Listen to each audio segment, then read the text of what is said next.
Yata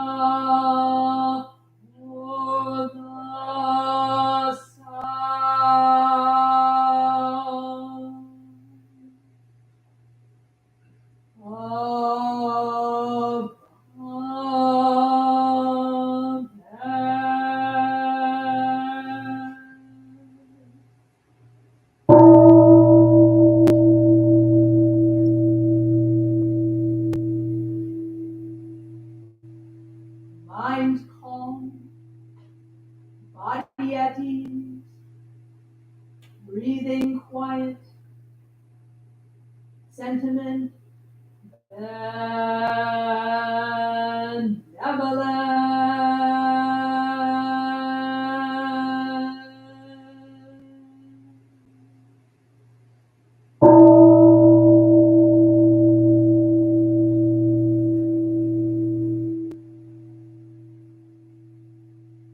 Dharma friends, sitting still in vital silence.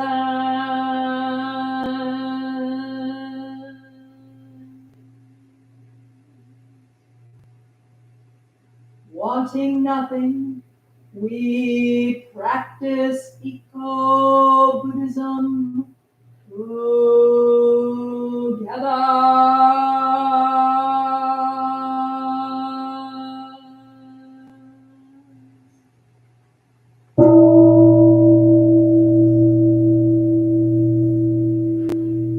The sound of the temple bell booms for all to cease from conflict.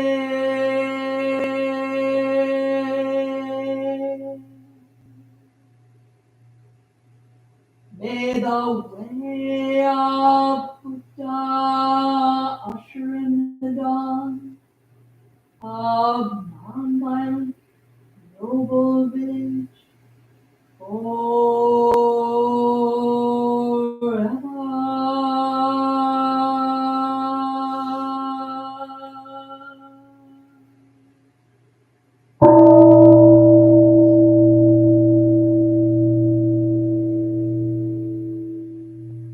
Here is the after sound of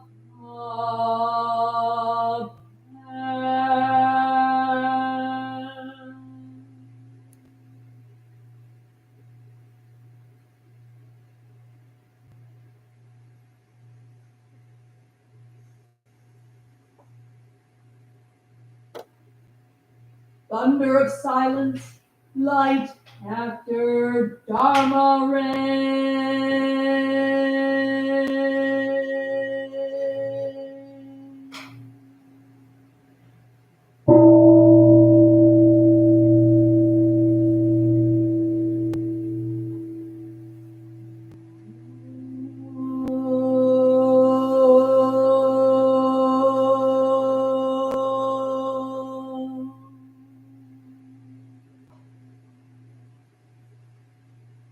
Amboga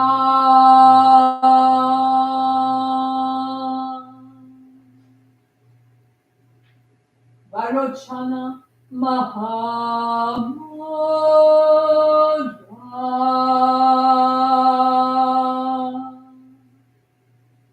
Manipadme Kivala Avartaya.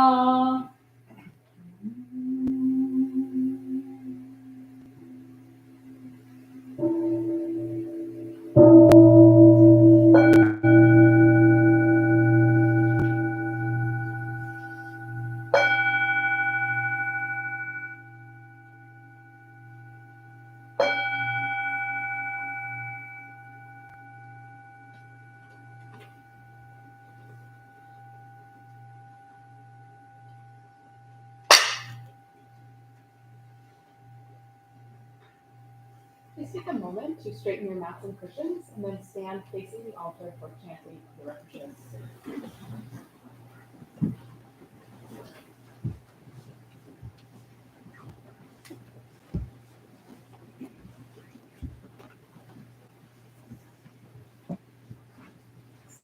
So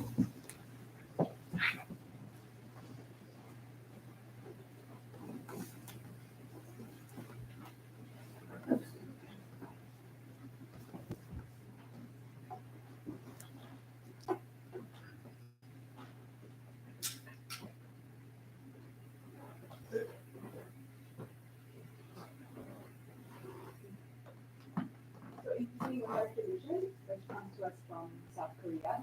We will first take refuge in Buddha, Dharma, Sangha in Sino-Korean, and then a second time in English. So just throw your voice in with the sound so you can have the experience of chanting, even if you are not sure of the words. And then the second time we will do in English.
I go for refuge to the Buddha. I go for refuge to the Buddha. And resolve with all beings. And resolve with all beings. I will cultivate a heart of enlightenment. I will cultivate a heart of enlightenment and realize the great way. and realize the great way.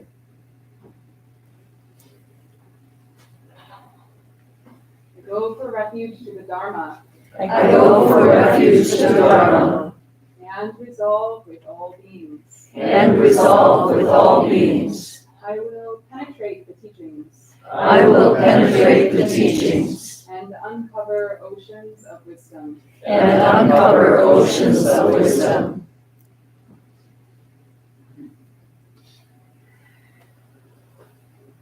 I go for refuge to the Sangha I go for refuge to Sangha and resolve with all beings. and resolve with all beings. I will seek peace and happiness for the many I will seek peace and happiness for the many and transform this world into Buddha lands unimpeded. and transform this world into Buddha lands unimpeded.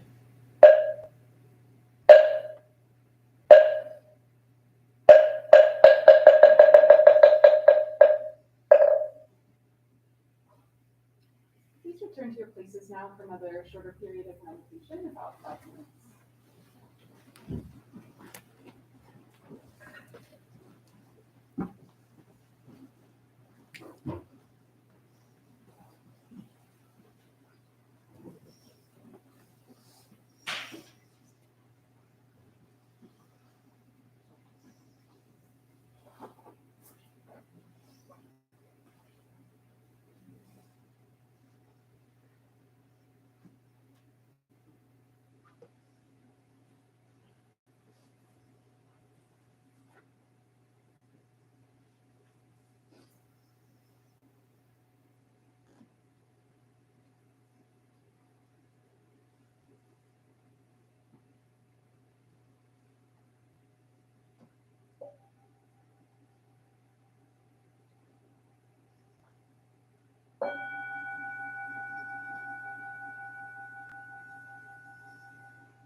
findings and subjects.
Good morning.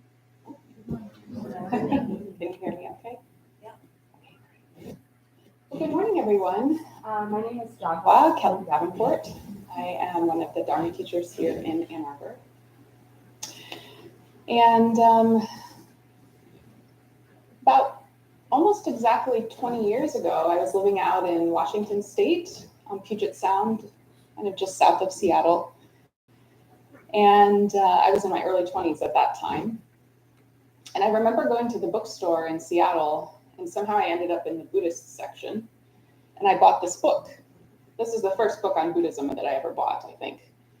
It's called Waking Up to What You Do, a Zen Practice for Meeting Every Situation with Intelligence and Compassion.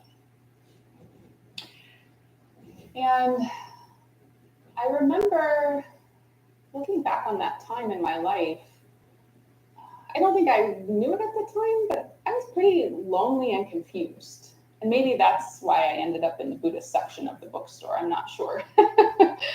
It had this like really nice sunflower on the cover, and I thought, well, that looks kind of friendly. Maybe there's something good in there.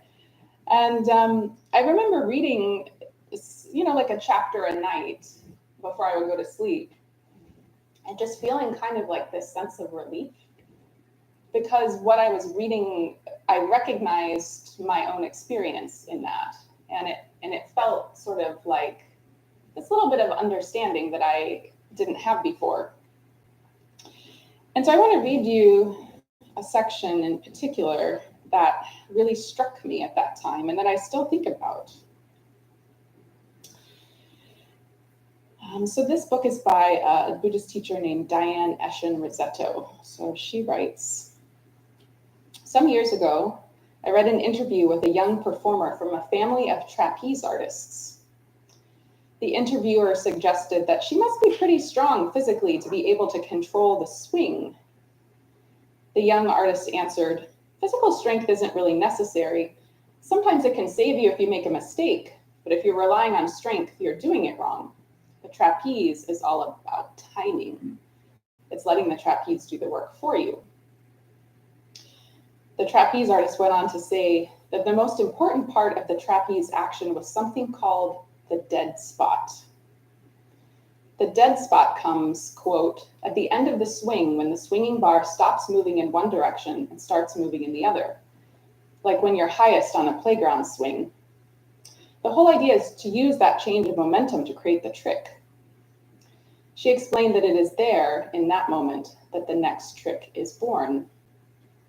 The reporter noted that swinging on a trapeze is a lot like life. Timing is all. But as he also observed, in life, it's hard to sit still and wait for the timing to reveal itself. Life keeps us moving and at predictable or not predictable intervals. There will be change. The pendulum will literally swing the other way. You can't change that, you can only use it. I've added a few twists of my own to this act. I like to expand the metaphor to include another aspect of trapeze swinging, the letting go between bars. I think of the dead spot as that place between swings when the performer just hangs at point zero before grabbing the next bar. It is the moment of non-action and not knowing. The events of life offer all types of dead spots. Whatever it is, no matter how big or small, the dead spot appears when we cannot engage in our habitual way of holding and grasping for the bars, either because we are forced to let go or we willfully launch ourselves into midair. Life pries our fingers loose, and no matter how much we try to avoid it, we end up in the suspended moment, not knowing what comes next.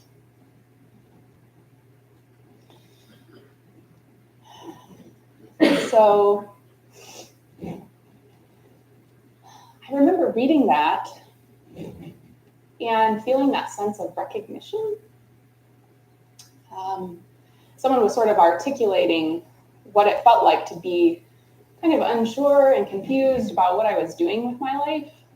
And also, there was this hint of possibility that I hadn't really considered, because the habit patterns that we develop in life are so strong that I think at that point, it was sort of the first inclination that there was maybe this way of working with habit in my life that could be transformative. And so, luckily, I have someone here as a special guest who knows the most about my habit patterns, probably of anybody.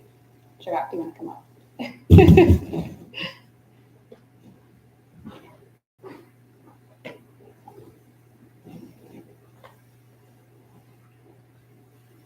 Would you like to introduce yourself?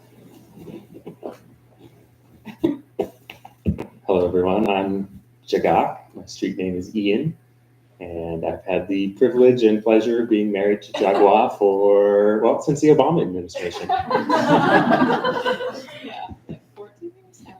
Yeah. 14 years. So I have promised Jagak that we will go out to Bagels after this, if he will come and do a talk with me. So that was the bribe. We actually did a talk around this time last year because technically Wednesday was Valentine's Day, so it seemed like a good excuse to talk about working with relationships. And in particular, we wanted to talk about kind of habit energy, habit patterns, because that's something that I think that we work with a lot in our relationship. And luckily, the Buddha had a lot to say about habit patterns and habit energies and what, how to think about them and how maybe to work with them. And kind of in that spirit of finding a transformative opportunity, like the dead spot, where we don't act out of habit, but maybe we have the opportunity to act in a fresh way. Yeah, the original title for our talk was How to Fight Like a Buddhist. Yes. Which I don't, as we were working on it yesterday, I don't know if we fully delivered on that promise, but we can maybe have a round of like ask the Buddhist couple at the end if we have enough time and see. This is going to help you come to all my talks because then you can offer some comic relief. So just to ground the conversation a little bit, I actually wanted to introduce some of these core concepts. So going back in time, much more than 20 years, but 2,500 years ago, because some of these concepts that we're going to be talking about today were in the first 3 sermons that the Buddha delivered after his enlightenment, which I was actually a little bit surprised to remember as I was going back through my notes from a few years ago in which we studied these first foundational sutras and thinking, oh yeah, that makes sense. This stuff's like pretty core. So let's take a look. So as you may or may not know, the Buddha was a North Indian man who lived about 2,500 years ago. And he was on this kind of spiritual quest around the time he hit age 29 or 30. And he left his home life behind and went out into the world to seek these answers about what is this human life all about. So kind of like a fertile time in his life as well. And after many years of practice and study with different teachers and trying all these different techniques, he had this awakening experience. And he had been kind of going around with this group of other ascetics, other spiritual seekers. And after this awakening experience, they asked him, what happened to you, essentially? And he said, well, he kind of told them a little bit about what happened, but he said, I don't think that anyone else will understand if I go around and start talking about this. And they convinced him that there must be some people who will get it. So please come and teach us, what you've learned. And so the first 3 talks, essentially, that he gives, public talks that he gives, are around these topics. So you may be familiar with the Four Noble Truths. That was the first sermon that he delivered. And really, the Four Noble Truths have to do with the recognition that life is inherently unsatisfactory to us humans. We often want things to be different than how they actually are. And we engage in a lot of different activities around that, clinging and wanting things to be different from how they are, that cause us suffering, and that can bring suffering to those around us.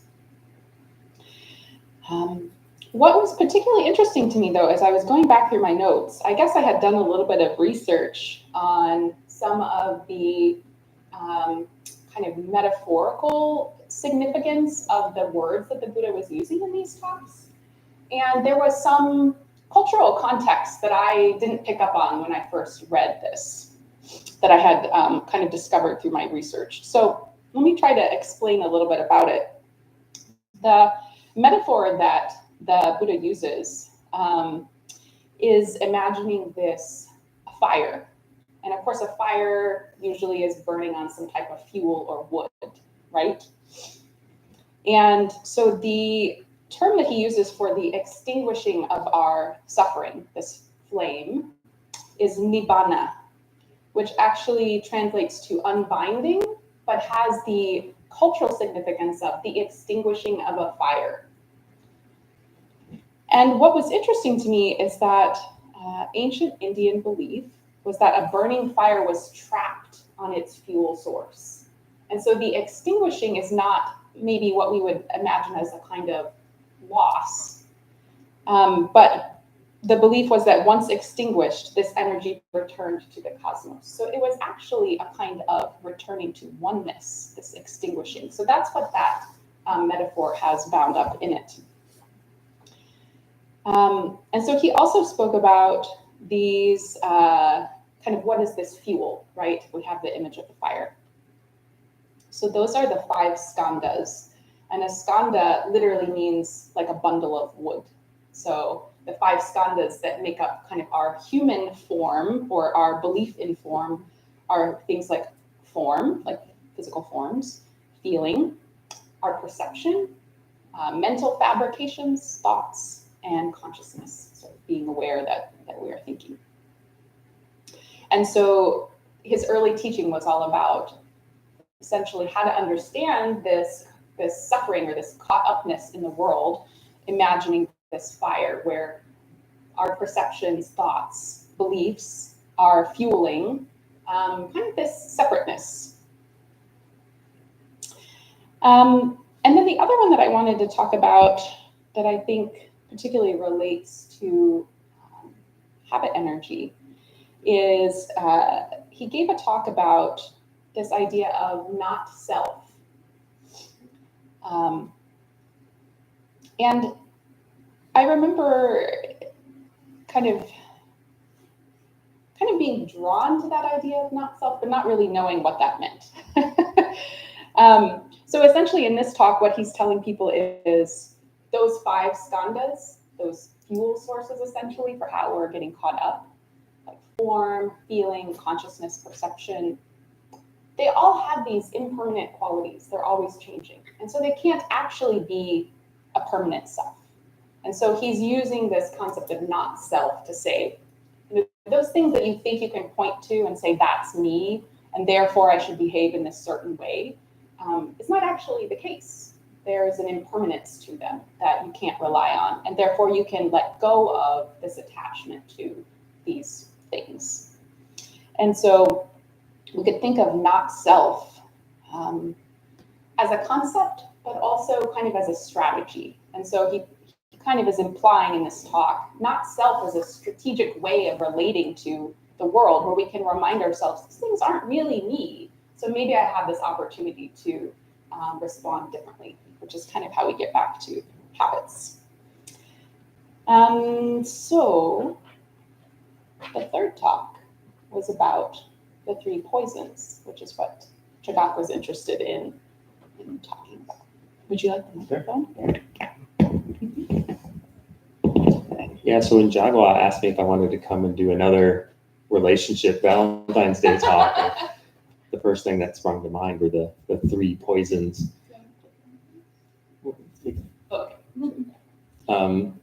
And the 3 poisons are also called the 3 fires, and they can cause us a lot of suffering, and they can cause other people in our lives a lot of suffering.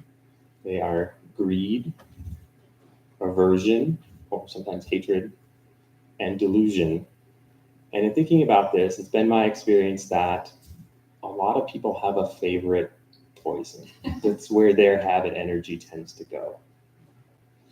And I think my favorite poison is greed. This last week, Valentine's Day was not my favorite holiday. It was Fat Tuesday. I'm getting a punchki. And you might summarize it as kind of gravitating when you have something that's pleasurable.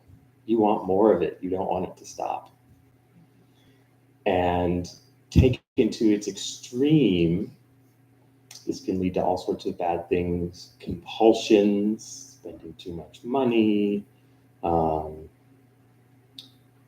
taking substances you shouldn't take, just wanting more and more and more. And this can play out in relationships in various ways. Some people are more kind of drawn to aversion and wanting less of things that are unpleasurable, wanting them not to happen at all. And at their extreme, this can manifest in like really severe anxiety or conflict avoidance, or really wanting everything to be just so in one's life. And then delusion, you might think of as really being more in love with these mental formations and fantasies and things in our minds and what's really in front of us in the real world.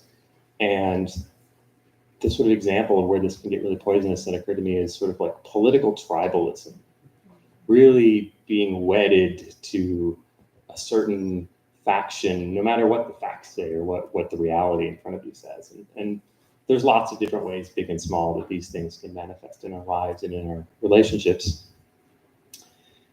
And so I just wanted to talk a little bit about maybe some examples of that, and then maybe we have time get into small groups and discuss how you've experienced these and how they come up for you.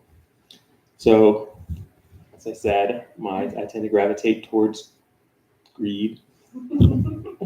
And as an example, we were at the grocery store yesterday, and in recent weeks they have moved the peanut butter I really like from the top shelf down really towards the bottom. It's like, oh no, are they going to get rid of the peanut butter that I like? This is not acceptable. And so even though we still had 5 at home, we went ahead and bought another one just in case. We now have 7 jars of peanut butter. I thought we only had 6. No, I counted. And so this energy can sort of manifest.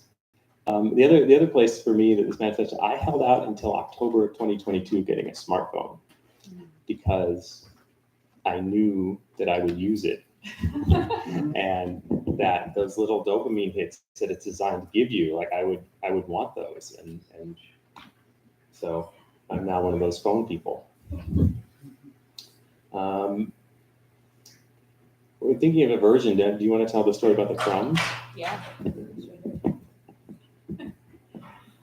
So, as Shagak mentioned, my favorite poison is aversion, wanting things to be different from how they are, wanting to have control over the situation. And I'm a little bit tidy at home. And one day I remember a couple years ago being quite stressed, and we were cleaning up the kitchen. And I think I came back like a short time later after cleaning, and there was crumbs on the floor. And he was in the kitchen, I don't know, doing the dishes or something, and I go, "What are these crumbs on the floor? I just swept this place." And of course, so there's an example of suffering. Life is inherently unsatisfactory. There's always crumbs showing up when you least expect it. Getting caught up, sort of like immediately hooked by this habit of like, what the heck? And my husband said, kind of just gave it a look. Looks like an ordinary household crumb to me. And that was a wonderful example, I think, of the dead spot, right? Here's a swing where maybe reacting immediately out of habit energy could be shifted to something else, a moment of humor in this example. And also just kind of recognizing the not selfness of the situation. Those aren't that crumb isn't me. Why am I so, none of this is mine to really cling on to. Why am I so upset about it? So I think about that quite a lot, actually, because sometimes the crumbs come back and I have to remind myself that it is just a common household crumb. And in working with this, being a greed-oriented person, living with an aversion-oriented person, it made me think about, sometimes it's just where these habit energies kind of overlap or bump up into each other that, you can get conflict arising in relationships. And so, I might be doing something that I've done a million times, like cooking something for us, and we have like a little kind of mesh screen that goes over the pan to keep the grease from splattering out. And my wife might say something like, "Don't forget to use the screen," because that's her way of wanting to head off, prevent the bad thing from happening with that mental checklist, making sure all the pieces are in place, you do all the things.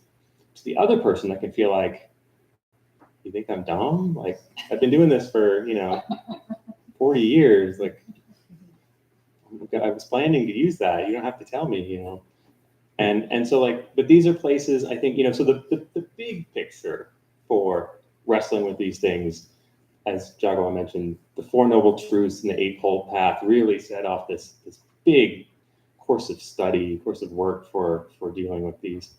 But just recognizing them in kind of an everyday sense, being aware of where you tend to go and how your habit energy tends to manifest, and how your partners, or maybe it's a parent or somebody who's close to you that maybe you come into conflict with once in a while, being aware what direction their habit energy goes into and how it manifests, it can make that seem less like a kind of a pre-scolding and more like somebody who's trying to take care of you and look out for you, make sure that grease doesn't splatter on you or go all over the kitchen.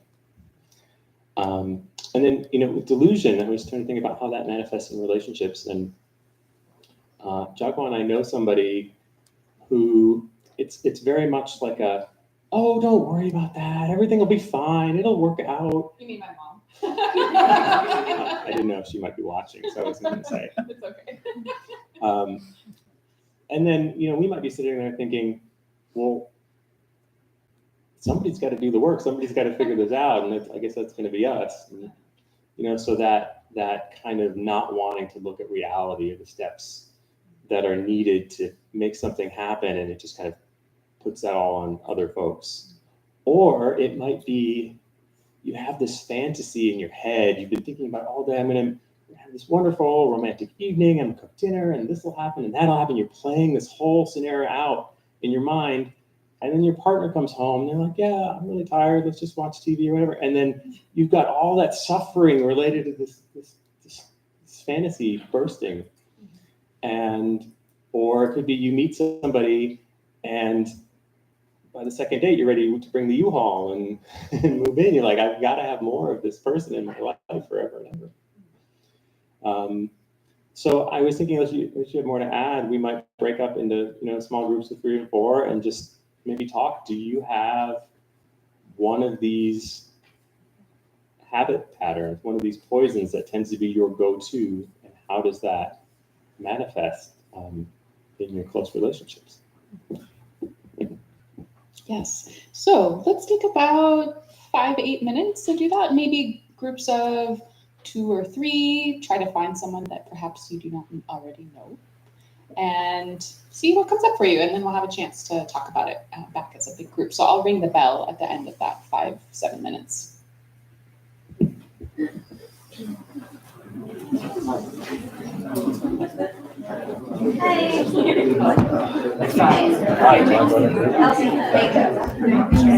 Absolutely. I'm Lucy. Yeah.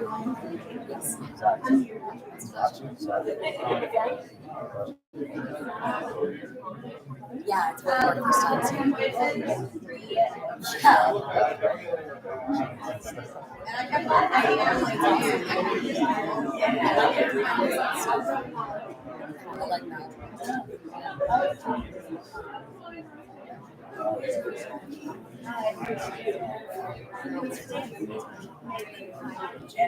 I like that. I definitely think aversion is trying to control outcomes and stuff. I feel like that works a little bit hand in hand with delusion. I would say attached to those outcomes. Sort of anything,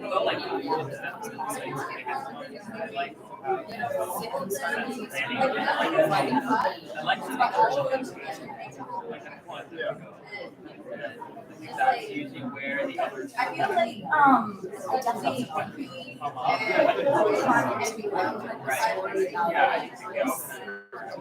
like they're all like sensitive and it's really on my mind. How predictable it is. Like I feel like if I'm yeah, I just I want to end up this week. I sort of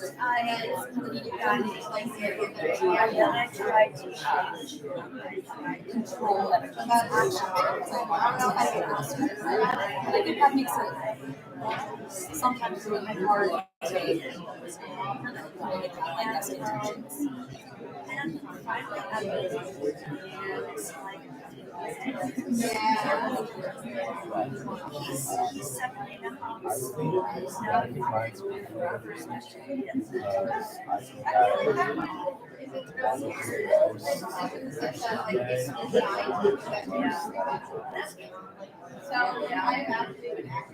So I think sometimes it's beneficial, sometimes it's not. Like I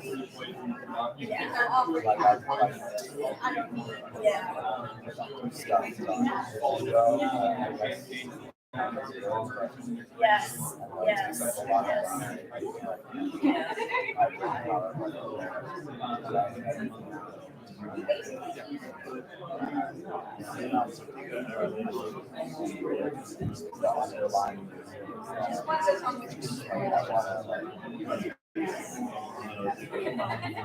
I guess like chase the high, I guess. Yeah, I guess it's I guess that's what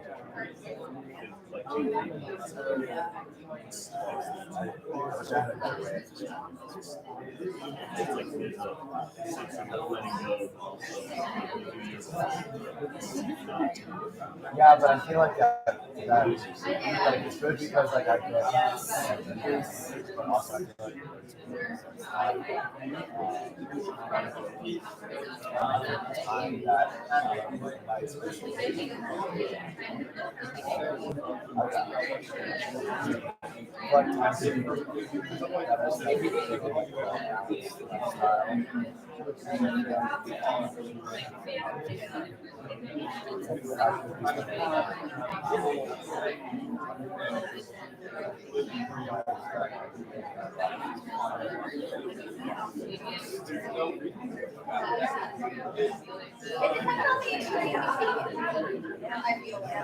like Like you were saying, it's not sunset. It's not in here. Like, I'm gonna be honest, like, today I kind of tried with my own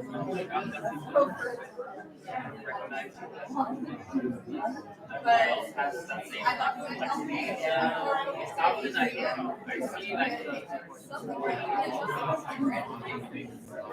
was but also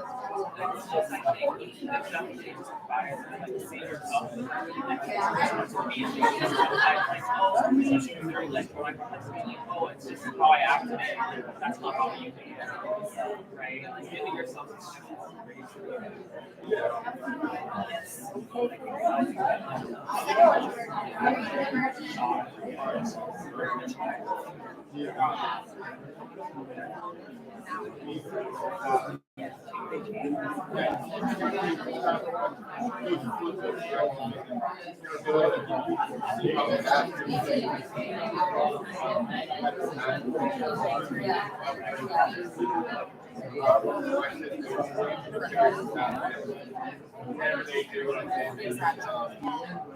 and I find like when I'm trying to control I don't come out of it having enjoyed the meal at all. So it sort of wastes the experience sometimes trying to control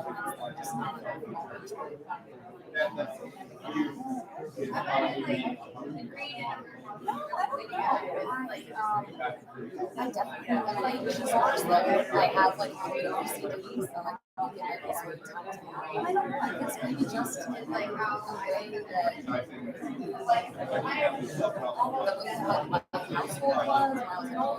I don't know, but it's certainly like I think when I think about it, my mom is like quite a micromanager. She likes to like do that control pick that up. So for me, now that I'm out of school living, it's interesting to know things in myself that I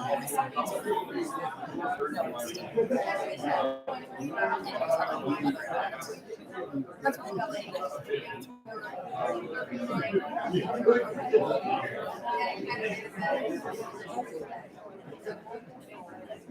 yeah, I can make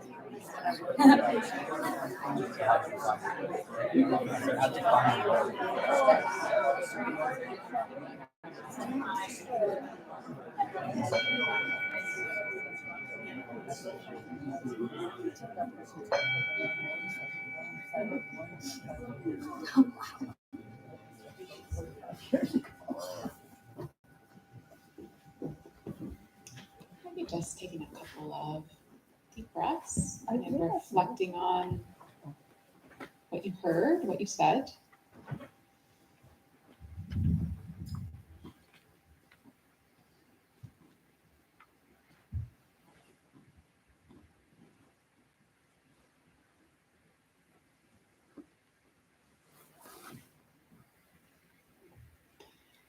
Any shares in the group? Anything you learned about yourself or others that was sort of a aha moment? You can pass the mic.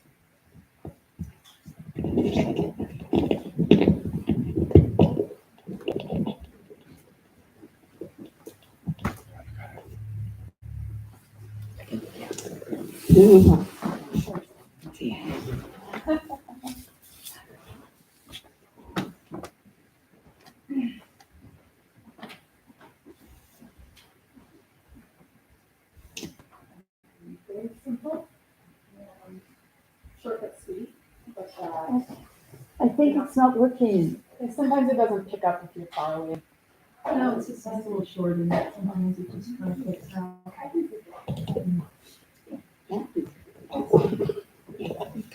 There it is, yeah.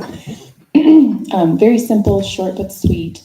Kind of grazes on the non-self. We're all struggling. We're all struggling with a lot of the same things. So, and that was really nice because I've not been in a group discussion at the temple. So just, yeah, nice to learn a little bit more about my neighbors.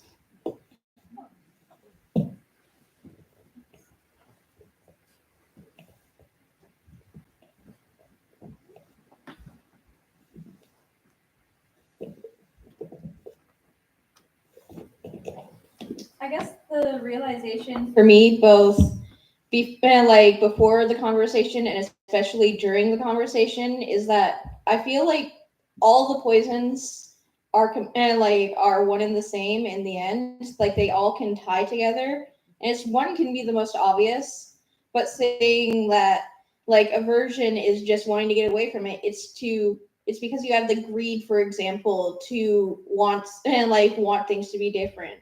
Or it's also wanting to delude yourself that it isn't the way it is. I feel like they're all connected and there's just the one that triggers things.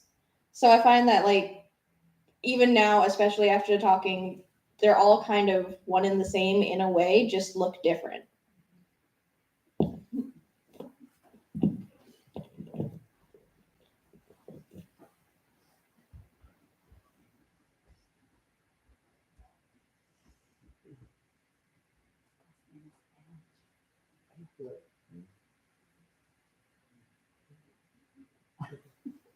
My question is about aversion. I had experience where in this group that if I went to a different group and averted this person, their personality, their ego, whatnot. But the Buddhist part of me said to stay because there's a lesson learned from this individual. I could run away, which a lot of people would use aversions like, oh, this person gives me bad vibes, to leave. But the inner side of me said to stay because there is a lesson that I need to incorporate into this experience.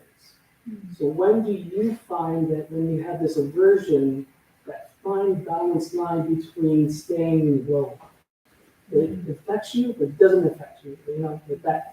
Where's that fine line for you that you've learned over your past 25 years?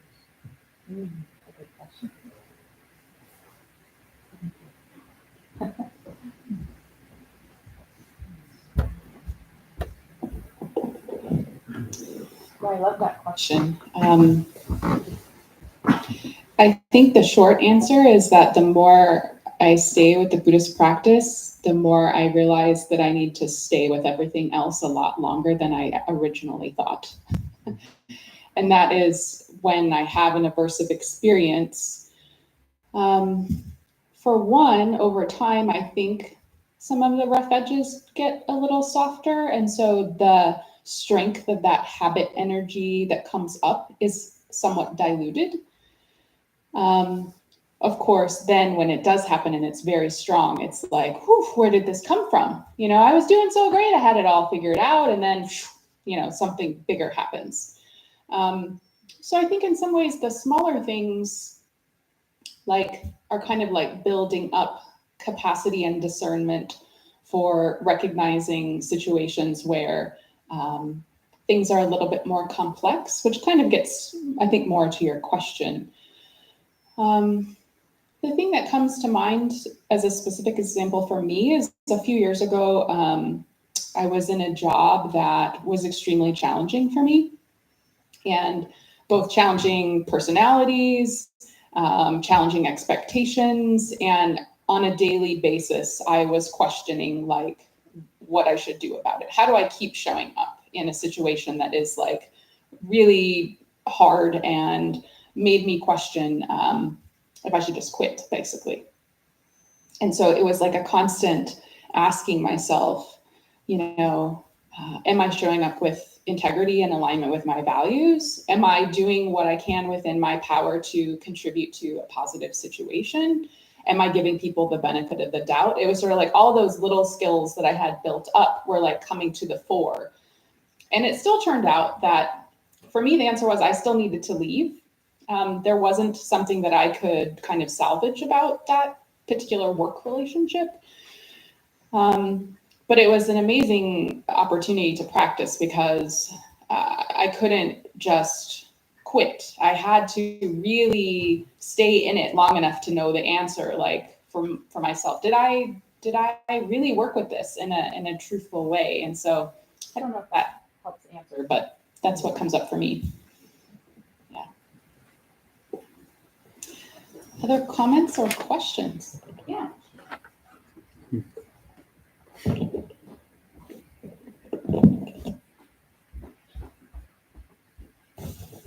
So I notice in myself, and I'm sure in a lot of other people as well, we have a tendency to kind of mirror a lot of the greed, anger, and delusion. So when someone's coming at you with a lot of anger, it's a natural tendency to respond to anger. And when I think through it, the same goes for the other two quite often. And it's a practice, right? Learning not to respond to anger to someone else when they're coming at you that strongly. When these arise within myself, you know, pause, breathe, listen, think about the action that's, you know, the feelings as they arise. But when they're coming from someone else, that's a lot harder, right? Because it's still coming, right? So taking that pause is really hard. How do you work with that? Well, what have you learned about working with that? I really struggle with it, in all honesty, particularly when it comes to anger. And it's only when I really analyze the situation or know where this person's coming from that I can take a step back and not respond. But when it's someone who maybe I don't have that foresight or that understanding, that inclination to jump back into anger is quite strong.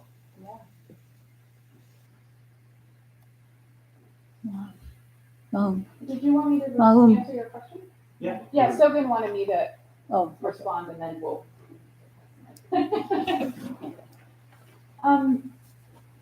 So I think it's an interesting observation about like picking up other people's energy. I definitely experienced that. I guess in situations like that, something that has helped me is, for one thing, if we're not doing our meditation and our mindfulness practice, we don't have even that split second of pause where we recognize, man, I'm really getting triggered right now. Like I'm getting really mad. I feel tense, like I can feel it in my body. If we don't have some mindfulness practice, then it's hard to even notice what's happening. I guess in a situation like what you're talking about, where you're not able to feel like you can actually respond to the angry person, I have experimented with using what I'll call like meta commentary about myself. Like, wow, I'm feeling really kind of shut down right now, or I'm feeling kind of really confused, or I'm not sure how to respond. Like, could we talk about this in a few minutes? Or like, I'm sensing like there's a lot of really like tight energy right now. I'm not sure how to respond. So, and we take a moment. Like, I think that a lot of it is like learning. How your own nervous system regulates. Really, it's kind of like nervous system regulation is really important. Until I can like have a conscious thought and respond skillfully, I'm gonna show that same energy probably. I mean, in relationships, Like I think have developed a little bit of humor around this. Like we call it going to cranky town. Like if one of us notices that the other one is like grumpy or having a bad day or like getting seemingly upset about something, we're like, are you going to cranky town right now? And that helps because it's like, I am going to cranky town right now.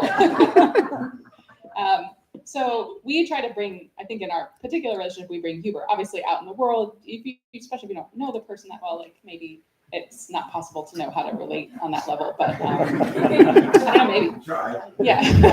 Feeling a lot of cranky energy right now. Can we take a moment? But yeah, so the thinking about thinking, the recognizing, I don't know, that's what I would say.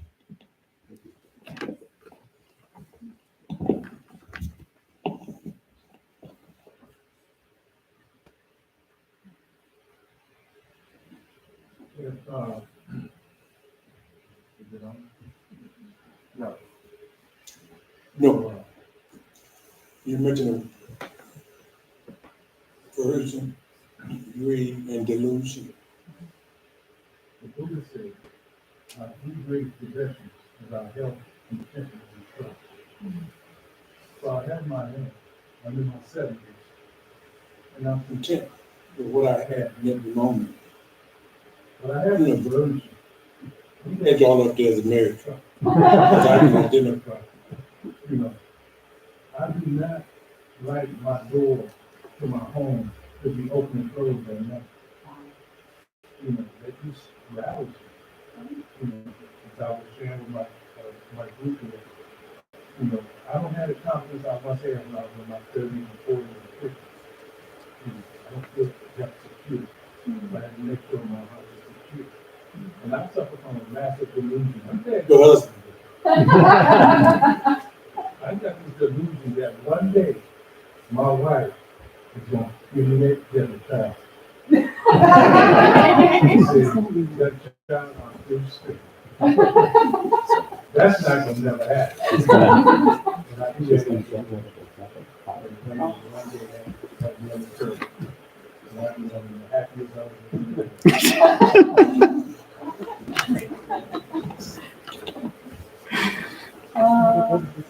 maybe one more comment?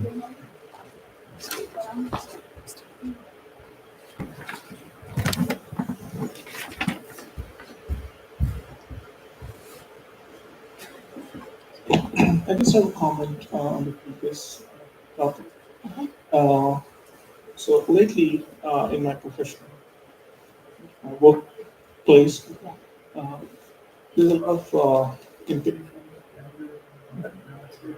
people for whatever reason, and very stressful situation, right? And I try to think, I'm like, what's going on? Maybe they will continue out on me, right? Or on our team. Rather. Understand that it's a right to avoid that first come down. But if that happens repeatedly in an incident, it still takes a lot of energy out of you. Just to keep yourself, holding yourself back and trying to think about what is causing the other people to react a certain way. But now I find myself in a situation where I'm actually walking a fine line between should I step up and stop this madness, or I don't really care anymore. And I think going on the other side is a lot more dangerous, where you just hold yourself back, or try to not confront, or just let people take out their anger, frustration, impatience out on you, and then you're just really being overly considerate, and then you quickly slip into the I don't care about it anymore And that's the point of no return, right? It's just a comment. There's no question. I just don't know how to maintain that balance, but it's just a realization that one needs to avoid slipping into the other side of the line.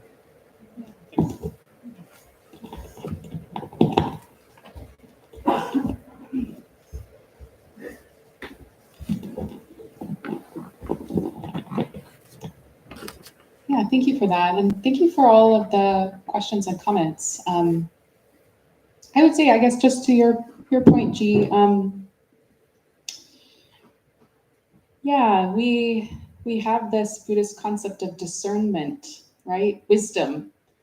And so when we're practicing in these challenging and sort of like triggering situations energetically, where we're feeling a lot of habit energy or we're experiencing a lot of habit energy, the mindfulness practice that we're developing through our meditation really is a way to help take care of ourselves. And to have the wisdom of knowing, like, can I go and speak to this person out of band and say, like, the last few times we've talked, like, you seem really stressed out. Can you help me understand what's going on for you? Sometimes we can offer that compassion, and then that unlocks something different in the situation.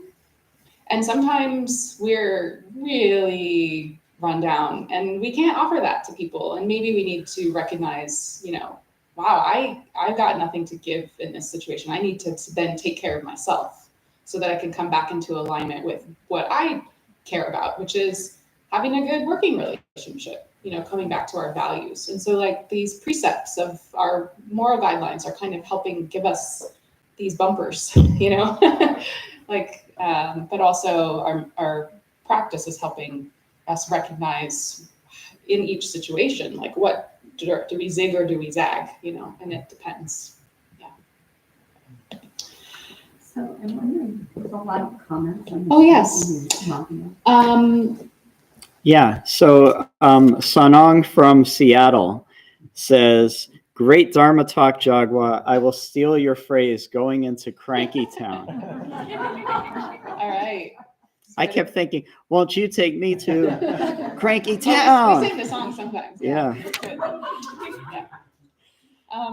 Well, we're about at time. I'm sure there's more that could be said. I would just maybe draw it to a close by reminding us of that metaphor at the beginning of the fire, the extinguishing of the fire. So we have these passionate habit energies, and we need to remember that the extinguishing is a coming back into oneness, right? That energy goes back and can be used in new ways. It's not trapped there anymore. And so it's not kind of a loss, although from that story of the trapeze artist, we know for a minute, like there's nothing to hold on to. That's the point of opportunity. So just to kind of remind us of why is it that we're trying to practice with all of these difficulties. It's an opportunity to reconnect. So thank you all so much for being here. We're happy to answer any other questions about marriage in the lobby, but I will hand it over to Mama for the announcements. Well, let's see if there are any more questions. Oh, you want more questions? Well, maybe there might be. Well, we're at 11:41. Oh, Yeah. But please feel free to ask us questions in the lobby. Any of us who are in the gray, we will do our best to answer your questions. Welcome to everyone here today. We have 53 people here today. And you're welcome to pick up a flyer. This is our 2024 winter spring schedule. So that's got a list of all of the upcoming events. And also there's a sign-up sheet where you can sign up for our email bulletin if you'd like to receive a weekly email about events going on. I'll highlight a few things on the flyer. We have a one-day retreat coming up on March 16th, Saturday from 9 a.m. to 5 p.m. And that consists of sitting meditation, walking meditation, vegetarian lunch, and work practice. So there's a sign-up sheet if you're interested in the one-day retreat. That is March 16th. Introductory meditation course we offer from time to time. It meets in 5-week sessions on Thursday evenings from 6:30 to 8:30 p.m. The next one is going to start March 21st. And so it's 5 Thursday evenings. You learn the basics of Zen practice, not just meditation, but also things like how to fight with your spouse like a Buddhist. We have yoga classes on Tuesday evenings, 6:30 to 8 o'clock p.m. The next round starts on February 20th, and there's a sign-up sheet if you're interested in the yoga classes. After the service today, please take the mats and cushions except for the 2 rows that are touching the carpet, and let's stack the cushions up in that back corner. The cushions on the shelf and the mats stacked up in the back corner. And then together action, Hayun, we have a together action project. I was actually going to ask Haji Sinun if she wanted to talk about together action, or do you have something to say? I can always talk. Yeah, well, I'll just say something is that together action is the way we keep the temple going together. It's not just one person's responsibility. And actually, it's quite a wonderful experience when we work side by side. We have done everything from moving a huge pile of dirt from one place to another to making the very small petals for Buddhist birthday lanterns and everything in between. And it's from 3 to 5 on Saturday, every Saturday. If it's possible to be outside, we're outside. But otherwise, we have many things in our buildings to take care of. So that's what together action is. And today at breakfast, I said to our residents and to our clergy, what together action have we today? And so Hayun is working to establish our art room where we will be art practice. And she has together action in that regard. So I turn it over to you. I don't think I need the mic. Thank you. Yes, we are in the slow process of making the top of that little gumroad shed into a working art center where we'll have programs and Buddhist Zen kind of things going on for arts. And we're at that sort of beautiful moment where all of the nice quills and ink and nice paper and stuff can finally go over there. I've been kind of coveting it in a closet, in a storage room, because I haven't wanted it to combine with all of the crazy Peace Camp stuff and be used up. So the moment has come where I need some help to actually carry some boxes of art supplies over to the top of this gambrel shed. I can show you. I think it will only take, if we have 3 or 4 people, it would take us no more than 15 minutes. Anyone else? That's on me. I'm one. You're one? Yeah. Yay! Yeah. Can I have a couple more? All right. Mango and And all right. Anyone who wants, really, if we have 7 or 8, man, think of how fast we'll do it. But please meet on the back porch of our Sangha house, which is right across the garden. Okay. And that's it for today. Yeah. And then Recovery Dharma is going to be meeting at noon in the library of the big yellow house next door, the historic temple. The temple is supported by your kinds of donations of time and money. If you'd like to make a monetary donation, there's a fishbowl right outside the door. If you would like to volunteer your time, like Haji said, 3 to 5 p.m. on Saturdays, we get together and we do work, any work that needs to be done. And please join us for tea after the service. And also, Haji brought out this big bowl of Valentine's Day themed peppermint patties. So you can get the sensation of being on a mountain in Korea with the cool wind blowing through your hair.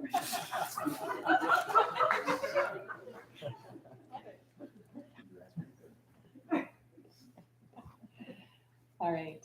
Well, let's end, as always, with the 4 great vows. Please repeat after me.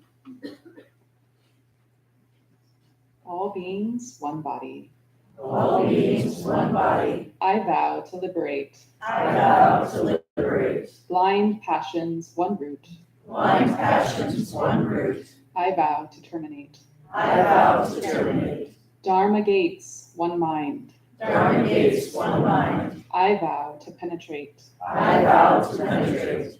The great way of Buddha. The great way of Buddha. I vow to realize. I vow to realize. So we'll formally end by making 3 bows in front of the altar. So please, again, care for your mats and cushions and then come stand facing the altar.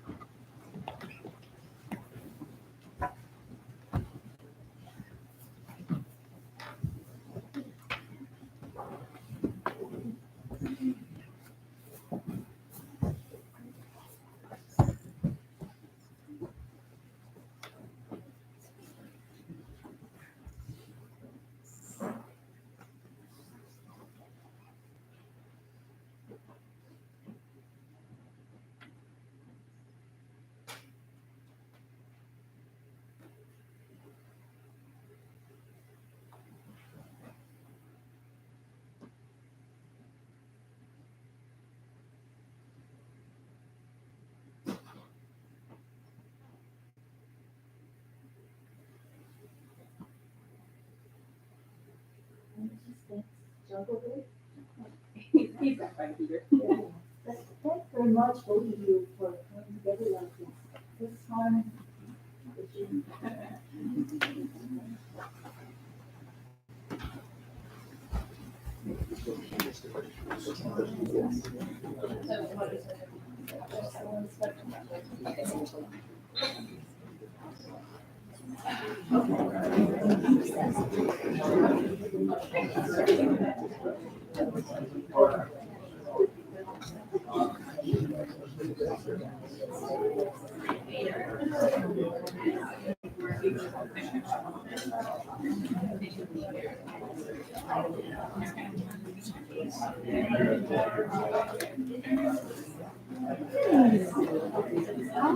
how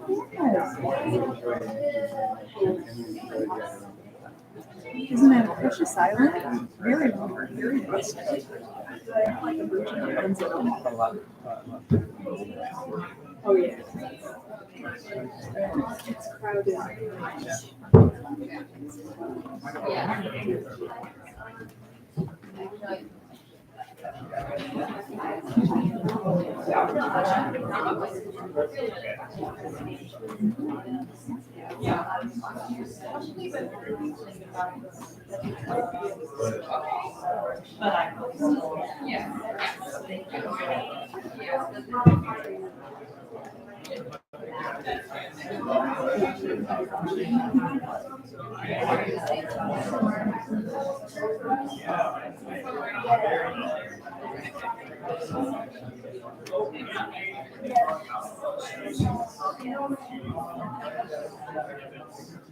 Oh, yeah, you gotta vote me on board with the joke. Good morning.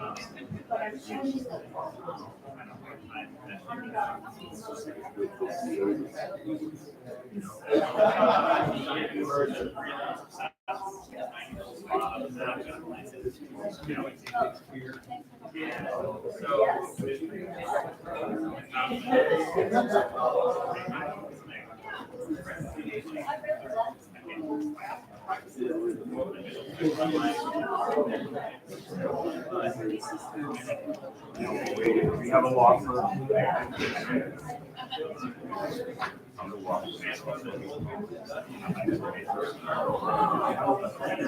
is interesting. Well, you know, in the story of the Buddha's enlightenment, where he's sitting all night, he's like tormented by his mind. You know what comforts and teachings that touches inner. So you'll see Buddha statues in room touching bones like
Like they went a little area.